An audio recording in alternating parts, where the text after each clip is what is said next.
잠언 14장 28절에서 35절에 있는 말씀 우리 다 같이 합독하십니다. 노하기를 더디하는 자는 크게 명철하여도 마음이 조급한 자는 어리석음을 나타내느니라. 평온한 마음은 육신의 생명이나 시기는 뼈를 썩게 하느니라. 가난한 사람을 학대하는 자는 그를 지으신 이를 멸시하는 자요, 궁핍한 사람을 불쌍히 여기는 자는 주를 공경하는 자니라. 악인은 그의 환난에 엎드려져도 의인은 그의 죽음에도 소망이 있느니라. 지혜는 명철한 자의 마음에 머물거니와 미련한 자의 속에 있는 것은 나타나느니라. 공의는 나라를 영화롭게 하고 죄는 백성을 욕되게 하느니라.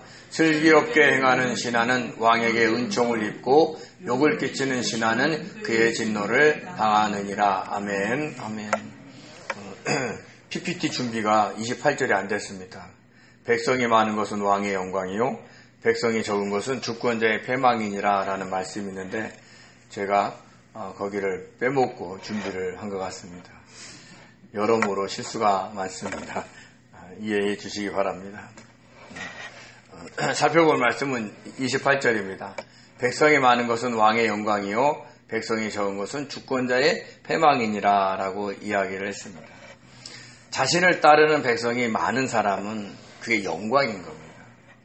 한 나라의 지도자들, 오늘날로 얘기하면 대통령이나 또 내각제를 하는 데는 총리겠죠. 그래서 늘 그들이 신경을 쓰는 게 뭐냐면 자기를 얼마나 지지하느냐, 그래서 지지율이 얼마나 높냐. 그래서 대선을 통해서 본인이 당선될 때의 지지율을 계속 유지하느냐, 그렇지 않느냐. 대부분의 대통령들은 임기 말쯤 되면 본인이 당선된 투표수보다 적게 지지를 받습니다. 대체적으로 그렇습니다. 왜냐하면 처음에 많은 백성들은 그를 당선시킬 쯤에는 기대가 있어요. 그래서 본인이 생각하는 나라로 이끌어줄 거를 각자가 생각하고 있습니다. 근데 그렇게 되나요? 정책이라는 게 그렇게 쉽지 않습니다. 좋은 정책을 세워도 펼치는 과정 속에 여러 가지 난관이 있고 또 이해 집단이 있기 때문에 쉽게 행할 수가 없습니다. 그래서 점점 지지율이 최고로 올라갔다가 쭉 떨어지다가 임기를 마치는 분이 대부분입니다. 그렇듯이 많은 사람이 지지해주면 그 사람은 그만큼 권력이 생기는 거예요. 근데 반대로 백성이 적은 거, 여기서 적다의 히브리어 에페스는요 아무것도 없는 아님이라는 뜻이 있어요. 그러니까 백성이 따르지 않는 주권자는요 오래가지 못합니다. 그래서 민주주의든 공산주의든 사회주의든 그 나라의 백성들이 자기를 얼마나 지지하느냐에 관심이 굉장히 많습니다. 그래서 때로는 본인이 펼치고 싶은 정책도 지지자가 많지 않으면 옮기는 거예요. 바꾸는 겁니다. 근데 이걸 우리가 영적으로 해석해 보면 만왕의 왕이신 하나님의 뜻대로 통치하는 왕은 그 하나님을 아는 백성들에게 인정을 받습니다. 아, 저 사람은 자기 욕심보다는 하나님의 뜻대로 살아가는구나. 그래서 사람들이 모이게 돼 있고 친분관계를 맺으려고 합니다. 우리가 만왕의 왕이신 주님, 그 주님의 뜻대로 살아가려고 하면 우리 주변에 사람들이 거부감을 느끼지 않아요. 모여서 어떤 집단을 이루고 어떤 큰 세력을 형성하지 않는다 할지라도 사람들이 주님의 뜻대로 살아가는 사람을 대하기가 쉽습니다. 왜냐하면 주님의 뜻대로 살아가는 사람은 그 배에서 생수의 강을 흐르거든요. 성령이 흘러요. 그러면 영적으로 가란 사람들이 그것을 은연중에 느끼고 우리가 평범한 일상의 삶을 살아가는데도 그 흐름에 영향을 받아서 주님의 뜻대로 살아가는 성도를 좋아하게 됩니다. 그러면 그것이 우리들의 영광이 되어야 되는 겁니다. 근데 우리 막 뜻대로 고집대로 막 살고 사람이 거칠고 행패만 부리고 사납게 얘기하면 사람들이 주변에 있을까요? 없습니다. 그건 영적으로 패망하는 거예요. 우리가 주님을 향한 믿음이 아무리 좋아도 그것을 거칠게 믿거나 다른 사람한테 친절히 대하고 주님의 뜻을 전하지 않으면 그 주변에 사람들이 인정하지 않습니다. 그럼 그것은 우리의 영광이 되지 않습니다. 거칠면 우리가 전하는 복음이 전해지지 않아요. 요즘 한국 국민들이 기독교 선호도가 14%입니다. 옛날보다 엄청 떨어졌어요. 이제는요, 예수 믿는다는 소리를 하면 싫어합니다.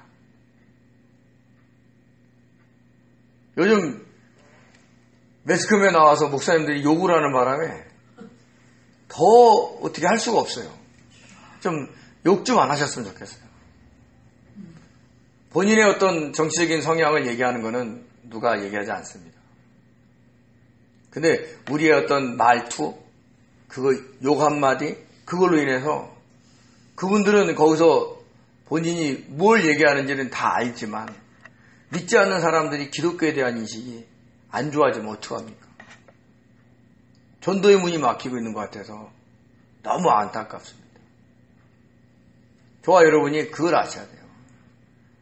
이 땅에 어떤 되어지는 일들이 중요한 게 아니라 우리가 복음을 전할 수 있느냐 없느냐 이거거든요. 그래서 요즘에 우리가 특별히 나라를 위해서 기도를 많이 해야 되는 겁니다. 그 다음에 29절 이렇게 얘기합니다. 노하기를 더디하는 자는 크게 명철하여도 마음이 조급한 자는 어리석음을 나타내느니라 라고 얘기를 했습니다. 인격이 훌륭하고 또 자신의 이해타산이 빠른 사람들은 성질을 잘 안 냅니다. 이런 사람들은 세상의 지혜가 있는 사람들이에요. 그런데 주님과 교감을 하려고 하고 있는 사람, 하려고 무던히 애를 쓰는 사람들은 어떤 일에 대해서 화내기가 굉장히 힘듭니다. 또 화를 내어도 금방 자제해요.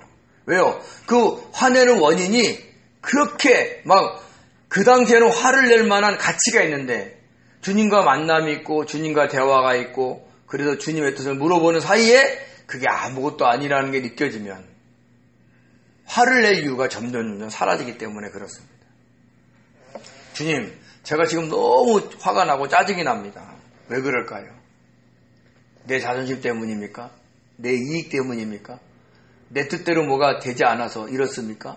이렇게 주님께 교제를 하다 보면 100%였던 화가 점점 줄어들고 나중에는 화를 내야 될 이유가 없는 거예요.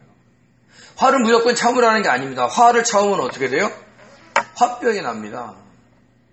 믿는 사람들 중에서 화병이 없을까요? 있는 사람 많습니다. 참으라니까. 예수 믿는 사람은 참아야 된다니까 그냥 끙끙 참습니다. 그러면 화병 납니다. 세상 사람들보다 오래 살지 않고 일찍 돌아가십니다. 우리는 화병을 참는 사람들이 아니에요. 화가 나는데 그걸 누구랑 얘기해요? 주님과 얘기를 하는 거예요. 그러면 그 화가 어디로 가요? 예? 하늘로 사라지는 거예요.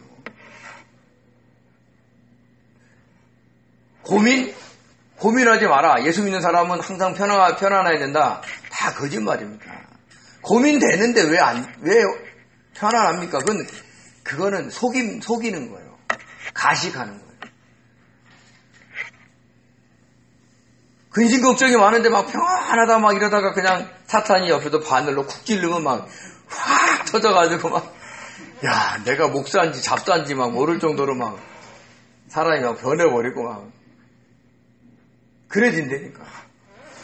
그러지 말라는 거예요. 근심 걱정 있으면 그때 계속 주님과 얘기하라는 거예요. 그럼 우리 안에 안 쌓여요. 핫거리가 안 쌓이고 근심 걱정거리가 안 쌓여야 우리가 평안함을 느끼는 겁니다. 저 사람은 정말 예수 잘 믿는 목사님이니까 아무 근심 걱정이 없어. 아니, 저도 인간인데 목사들도 인간인데 근심 걱정이 없겠어요. 근데 주님과 대화하기 때문에 그래요. 저와 여러분이 이 주님과의 교제를 절대 놓치시면 안 됩니다. 그런 사람만이 노하기를 더디하는 거예요. 더디한다. 히브리어 아레크는요, 참을성 있는 긴, 그러니까 분노하기를 더디낸다라는 뜻을 갖고 있어요. 근데 그 더디내는 사람이 왜 크게 명철하다 이런 얘기는 뭐냐면 내가 왜 화를 내는지 자꾸 주님께 물어보면 성령께서 역사하셔서 그걸 알려주는 거예요. 그게 크게 명철하다 이렇게. 잠언에서는요, 명철한 자는요, 성령의 감동으로 살아가는 자라라고 얘기했어요. 잠언에서 나오는 지혜는 누구라고 그랬어요? 주님이라고 그랬습니다. 그러니까 여기서 크게 명철한 자, 그러면 성령의 감동을 받는 자예요. 성령을 감동을 받으려면 어떻게 되느냐? 내가 왜 화가 나는지를 주님께 말하는 자예요. 주님과 대화하고 주님과 교감을 일어나는 겁니다. 그런 사람들은요, 성령의 감동을 받기 때문에 화를 그렇게 심하게 내지 않습니다. 화를 더디 내지 말라라는 잠언의 다른 구절도 있습니다. 16장 32절에 보면 노하기를 더디하는 자는 용사보다 낫고 그래요. 어떤 강한 용맹한 자보다도 화를 더디내는 자. 자기에게 올라오는 분노를 참는 자 이런 게 아니라 주님과의 어떤 교감을 통해서 그 화를 넘기는 자가 어떤 강한 용사보다도 낫다는 겁니다. 왜요? 우리는 영적 군사예요. 사탄이 우리의 감정을 건드려서 막 화를 내게 하면서 우리가 화내는 걸로 그 사탄은 자기 에너지를 삼고 다른 많은 사람들을 공격하려고 해요. 근데 우리가 주님과의 만남을 통해서 주님과의 교제를 통해서 화를 내지 않으면 그 어둠의 그 기운이 사탄에게 가지 않기 때문에 사탄이 싸울 힘이 없는 거예요. 그러니까 용사보다 낫다고 얘기하는 겁니다. 잠언 19장 11절에는 노하기를 더디하는 자는 사람의 슬기요라고 얘기해요. 굉장한 분별력이 있다는 얘기를 하는 겁니다. 그래서 성경에서는 노하기를 더디하라는 거예요.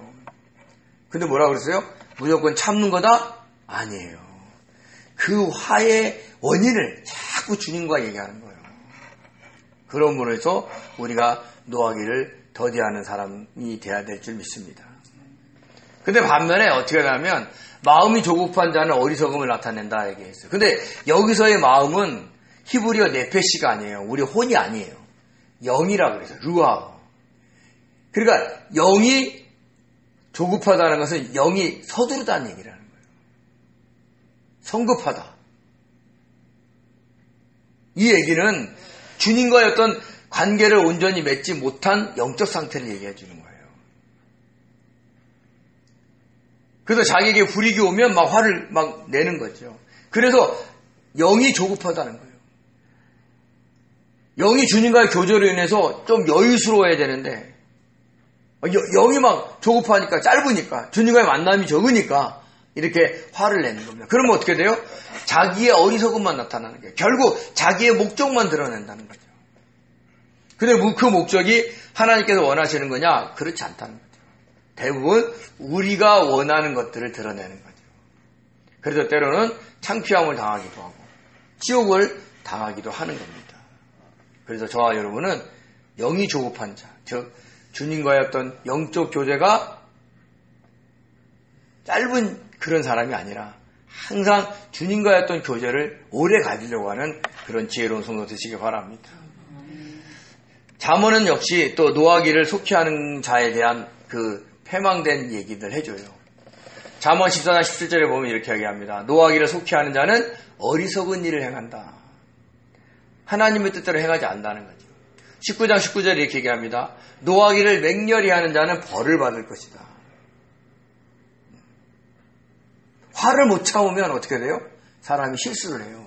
근데 그 실수가 하나님이 허락하신 벌이라는 겁니다. 우리가 화를 내면 말에도 실수를 하고 행동에도 실수를 해요. 특별히 화가 난 상태에서 어떤 것을 선택할 때 정말 잘못된 선택을 할 수 있다는 거죠. 근데 그것이 벌이 돼서 평생에 짊어져야 갈 짐이 될 수도 있는 거예요. 예를 들어서 막 화가 나가지고 막 아무렇게나 행동해서 신체에 어떤 불구가 되는 그런 일이 생겨봐요. 어떻게 돼요? 그 화로 인해서 평생 벌을 받는 거예요. 그 화로 인해서 벌을 받는데 자기가 화낸 이유가 만약에 가족이면, 형제면, 어떤 이웃과 동료면 그 사람은 그 불구된 몸에 대한 불만이 생길 때마다 누구를 욕해요? 네? 화난 자기를 얘기하지 않아요. 상대방을 향해서 얘기를 하는 거예요. 그래서 어리석은 겁니다. 화낼 수 있어요. 그런데 우리는 이것을 빨리 주님과 교제함으로 없애버리는 훈련을 잘 하셔야 되는 거예요. 화병은 자기의 화의 원인을 갖고 있는 건데 그 화의 원인을 주님께 올려드림으로 인해서 내 안에는 그 근원이 없어 화병이 안 생겨요. 저와 여러분이 그렇게 지혜롭게 살아가야 되는 거 잊지 마시기 바랍니다. 30절에 이렇게 얘기합니다. 평안한 마음은 육신의 생명이나 시기는 뼈를 썩게 하느니라 라고 얘기했습니다. 여기서 평온이라는 히브리어 마르페는요, 치료, 도움, 구제, 건강이라는 뜻이 있어요. 그러니까 고치다, 치료하다의 라파에서 유래가 됐습니다. 우리가 주님이 뭘 치료하다 그러면 뭐라 그래요? 여호와 라파 이렇게 얘기하죠. 그 단어에서 오는 겁니다. 평온한 마음은 오랫동안 그 질병에서 힘들어하다가 치료를 받고 얻게 되는 그 평안함을 얘기하는 거예요. 그래서 뭐라고 얘기하냐면 육체의 생명이다라고 이야기를 하고 있는 겁니다. 근데 그 평온한 마음이 뒤에 있는 시기는 뼈를 썩게 하느니라 라는 말과 대꾸를 이루기 때문에 이 평온한 마음에는 어떤 마음이냐면 시기와 그 질투의 굴레에서 벗어난 후에 찾아오는 평안을 얘기하는 거예요. 우리가 막 시기가 일어나요. 질투가 일어나요. 막 그러면 어떻게 돼요? 사람이 속상하지요. 미칠 것 같아요. 그냥. 한번 사탄이 딱 잡아서 시기와 질투의 그 굴레에서 딱 돌리잖아요. 그럼 우리가 그 다람쥐 이렇게 쳇바퀴 돌아가듯이 죽으라고 뛰어요. 언제까지? 지쳐 쓰러질 때까지. 머리가요 계속 돌아요. 언제까지? 지쳐 쓰러질 때까지. 근데 여기서 시기는 뼈를 썩는다 얘기했어요. 뼈가 어때요? 네? 뼈가 생각보다 튼튼합니다. 예전에 제가 아는 어떤 분이 달려오는 차하고 부딪혀가지고 그분이 머리가 차 유리를 받아서 차 유리가 깨졌어요. 근데 머리가 멀쩡해요. 머리뼈가 그렇게 강한 데가 있는 거예요. 우리 박치기 하는 선수들이 박치기 하잖아요. 이거 얼마나 세요, 이게.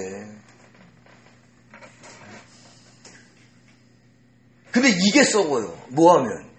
시기야. 얼마나 독하냐고요. 본인만 시기해서 뼈가 썩으면 문제가 없는데 본인이 시기함으로 인해서 상대방도 생기고 주변의 사람들도 본인이 시기하고 질투함으로 인해서 불안한 그 감정이 쫙 흘러가니까 뼈가 같이 썩는 거예요. 온 가족이 썩는 거예요. 그럼 되겠냐는 거죠.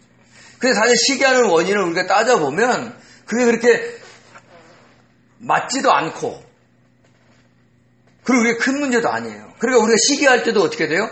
그 시기심이 난 걸 주님께 계속 기도하는 거예요. 주님, 내가 시기심이 나는데 이게 맞는 겁니까? 이게 사실입니까? 내가 시기하는 게 주님께 합당합니까? 하고 물어봐야 되는 거예요. 그럼 성령께서 알려주세요. 그게 아니다는 거예요. 그래서 저와 여러분이 이 시기가 나도 자꾸 주님께 그 시기 나는 마음을 주님께 올려드리는 훈련을 하셔야 돼요. 그 막 갖고 있으면 별의별 생각을 다 합니다. 영화 감독 뺨쳐요. 별 생각을 다 해요. 그리고 보복 하잖아요. 그러면 잔인하기가 이를 데 없어요. 영화를 만나면 상영 금지가 될 정도로 잔인하게 우리가 행동할 때가 있다, 생각할 때가 있다는 거예요. 그게 뭐예요? 영적으로 그 상대방에게 공격할 수 있도록 사탄에게 애내를 주는 거예요. 시기는요, 서로 죽는 겁니다. 그래서 저와 여러분이 시기심이 막 일어날 때는 정말 조심하셔야 돼요. 기도 많이 하시고 주님께 물어보셔야 돼요. 그리고 사실은 주님께 막 묻다 보면 그 시기가 별게 아닌데 순간 그 다람쥐 쳇바퀴 같은 굴레에 딱 돌아가면 헤어나올 수 없는 것처럼 그렇게 굴러가고 있는 사탄의 행동을 볼 수 있어요. 그러면 이겨내는 거예요. 31절 이렇게 말씀드립니다. 가난한 사람을 학대하는 자는 그를 지으신 이를 멸시하는 자요, 궁핍한 사람을 불쌍히 여기는 자는 주를 공경하는 자니라 라고 얘기했습니다. 지난번에 살펴봤지만 21절에도 그래요. 이웃을 없인 여기는 자는 죄를 범하는 자요, 빈곤한 자를 불쌍히 여기는 자는 복이 있는 자니라. 가난한 자도 하나님의 형상으로 만든 피조물입니다. 그런데 그 가난한 자를 학대한다는 것은 그를 만드신 하나님을 학대하는 거고 멸시하는 겁니다. 근데 궁핍한 자를 불쌍히 여기는 것은 궁핍한 자도 하나님의 형상대로 만드는 피조물이었기 때문에 그를 불쌍히 여긴다는 것은 그 존재 위에 계신 하나님을 공경한다라는 뜻인 거예요. 성경을 읽어보면 하나님은 가난한 자를 향한 그 애틋한 마음이 다 있어요. 불쌍히 여기는 마음이 있어요. 하나님은 전지전능하신 분이에요. 우주를 창조하신 분이에요. 그러면 이 땅에 가난 그거 없앨 수 있지 않겠어요? 근데 왜 가난한 자를 허락하시냐고요. 하나님이 영적으로 일시적으로 이 땅의 권세를 사탄에게 줬기 때문에 그래요. 허락하셨거든요. 근데 사탄의 통치 방식이 이 세상의 풍조와 흐름이 가난한 자를 양성하게 돼 있어요. 미국 잘 살죠? 노숙자 없나요? 어느 도시 거리 가니까 마약에 취해가지고 사람들이 막 이상하게 서 있고 그러잖아요. 그게 사단이 이 땅을 통치하는 방식이 그러기 때문에 늘 가난한 자가 있는데 그 가난한 자를 향한 하나님의 마음이 있다는 거예요. 그래서 그 가난한 자를 우리가 정말 최선을 다해서 잘 대해주려고 하셔야 돼요. 가난한 자, 궁핍한 자 하다 보면 죄송한데 어떨 때는 답답할 때가 많아요. 그냥 본인이 좀 뭔가 좀 하면 가난에서 벗어날 수 있을 것 같은데 그렇지 않는 분들도 있어요. 그렇다 할지라도 그 사람을 향한 그 마음을 놓치면 절대 안 됩니다. 얼마나 다른 쪽에서 그 마음이 상했기 때문에 그걸 회복을 못하는 거니까 우리가 중보기도 하면서 그 사람이 그 마음을 회복할 수 있게 해달라고 기도하셔야 돼요. 그것을 하나님이 좋아하신다는 걸 잊지 마시기 바랍니다. 32절에 이렇게 얘기합니다. 악인은 그의 환난에 엎드려져도 의인은 그의 죽음에도 소망이 있느니라. 여기에서 악인은 그의 환난, 그의 죽음 이렇게 얘기를 합니다. 악인이 누구라 그랬어요? 자기 고집대로 살아가는 사람이 있어요. 자기 고집대로 생각대로 살아감으로 인해서 생기는 환난을 얘기하는 거예요. 그 환난에 비틀거린다는 거죠. 그 고집만 부리지 않았어도 당하지 않을 환난을 당한다는 얘기를 하는 겁니다. 반면에 의인은 뭐예요? 그의 죽음이에요. 그의 죽음. 그 십자가의 길을 가는 사람. 자기를 내려놓는 거. 그래서 때로는 육신적으로 막 죽을 것 같은 그런 환경에 처해 있는 것처럼 보여도 거기에는 소망이 있다는 겁니다. 왜요? 주님이 원하시는 그 길을 가기 때문에 그래요.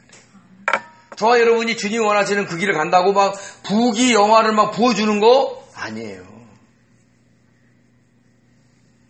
그것이 하나하나 차곡차곡 이 땅에서도 뭔가 표신하는 복을 받겠지만 그것은 차곡차곡 쌓여서 나중에 그날 그때의 상급으로 주시는 거예요. 그 소망이 있는 거예요, 우리들에게는. 그래서 이 땅에서는 죽는 것처럼 연약해 보인다 할지라도 내 것을 내려놔야 되는 그런 환경에 처해 있게 되는 한이 있더라도 그것을 기뻐하셔야 돼요. 우리가 걷는 십자가의 길은 복인 겁니다. 자꾸 내 것을 내려놓으셔야 돼요. 나의 안위를 내려놓으셔야 돼요. 나의 희망을 내려놓으셔야 돼요. 그리고 주님께 맡기셔야 돼요. 그래야 우리에게 소망이 있다는 것을 잊지 마시기 바랍니다. 잠언 12장 28절에 이렇게 얘기합니다. 공의로운 길에 생명이 있나니 그 길에는 사망이 없다.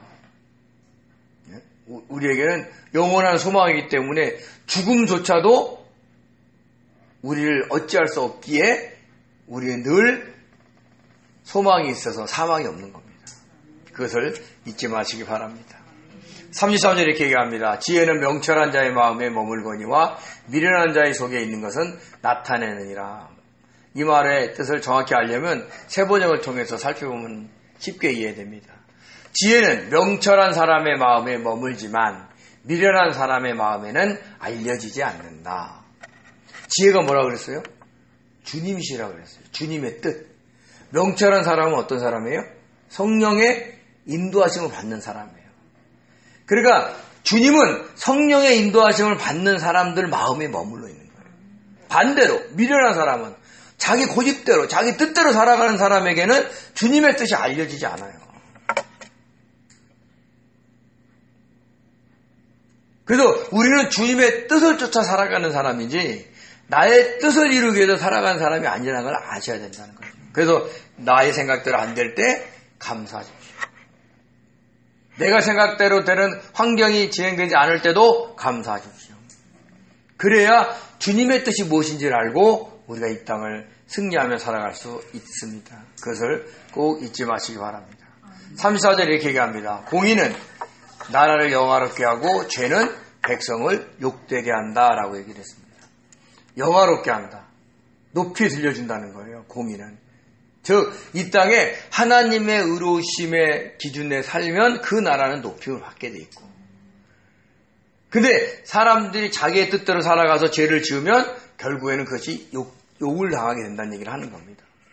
근데 우리가 살펴봐야 될 단어가 있어요. 여기서 사용되는 그 욕의 히브리어가 헤세드인데, 헤세드는 많이 들어보셨죠? 하나님의 은혜, 하나님의 자비, 하나님의 사랑을 얘기할 때 그 헤세드라는 단어를 써요.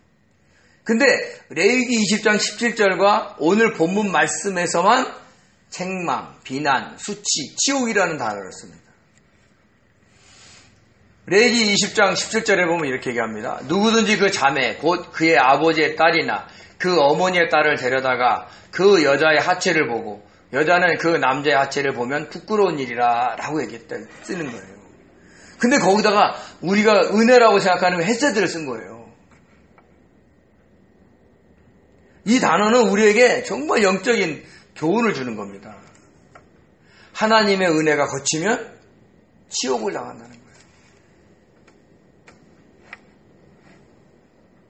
우리는 늘 하나님의 은혜가 머물기를, 주님의 은혜가 머물기를 사모하면서 그 주님의 뜻대로 살아가려고 우리의 것들을 자꾸 내려놓으면서 사셔야 돼요. 그리고 놓치지 말아야 될 것은 감사하십시오. 어떤 일이든지 감사하시고 주님의 뜻이 무엇인지 자꾸 찾으십시오. 그럼 그 헤세드는 은혜로 머물지만 그렇지 않으면 그 헤세드는 우리의 치욕으로 머물 수 있다는 것을 잊지 마시기 바랍니다. 그래서 참 이 34절에 나와 있는 그 욕되게 하느니라라는 단어가 굉장히 우리들에게 은혜를 주는 겁니다. 하나님의 은혜가 거치면 치욕을 당한다는 것, 그것을 잊지 마시기 바랍니다. 35절은 이렇게 얘기합니다. 슬기롭게 행하는 신하는 왕에게 은총을 입고 욕을 끼치는 신하는 그의 진노를 당하느니라 라고 얘기했습니다. 슬기롭게 행하다, 즉 지혜롭게 행해서 왕에게 어떤 뜻대로 살아가면 그 왕의 은총을 입게 되는데, 근데 왕이신 하나님이 누구를 불쌍히 여긴다고 그랬어요? 가난한 사람들. 그러니까 우리가 가난한 사람들을 불쌍히 여긴다는 것은 하나님의 뜻대로 살아가는 방편 중에 하나라는 거예요.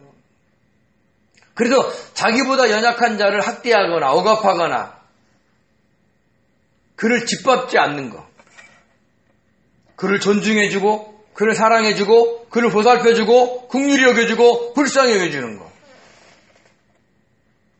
그것이 슬기롭게 행하는 신하의 자세라는 걸 잊지 마시기 바랍니다. 그래서 가난한 자를 돌보는 자에게 주의 은총이 늘 있어요. 근데 주의 은총을 기대하면서 가난한 자를 돌보면 안 됩니다. 반대가 되면 안 돼요. 우리가 정성껏 가난한 자를 향한 그 하나님의 마음을 알아서 우리가 그 하나님을 대변하기 위해서 힘들고 어려운 사람을 돕다 보면 그 하나님의 마음을 아는 자를 향한 하나님의 은총이 있다는 거예요. 저와 여러분이 이런 은총 받는 귀한 성도들 되시기 바랍니다. 우리가 풍족하게 있어서 가난한 자를 돌보는 게 아닙니다. 없어도 마음으로도 말 한마디라도 우리가 가난한 자에게 소망이 되고 친구가 되는 사람들 되시기 바랍니다. 그러면 저와 여러분의 삶에 주의 은총이 가득하게 될 줄 믿습니다. 그런 귀한 성도 되시기를 예수님의 이름으로 축원드립니다. 기도하겠습니다. 은혜로우신 하나님 아버지 감사드립니다. 저희들을 사랑하셔서 하나님의 마음을 입혀주시고 가난한 자를 아버지 하나님이 돌볼 수 있도록 아버지 우리의 마음과 그리고 우리의 형편을 아버지 확장시켜 주셨기를 원합니다. 그래서 주님의 말씀을 전하며 구원하는 그 삶의 현장에서 아버지 저희가 쓰임받을 수 있도록 도와주시옵소서. 주께서 저희들에게 은총을 베풀어 줄 줄 믿사옵고 감사하며 예수님의 이름으로 기도드립니다. 아멘.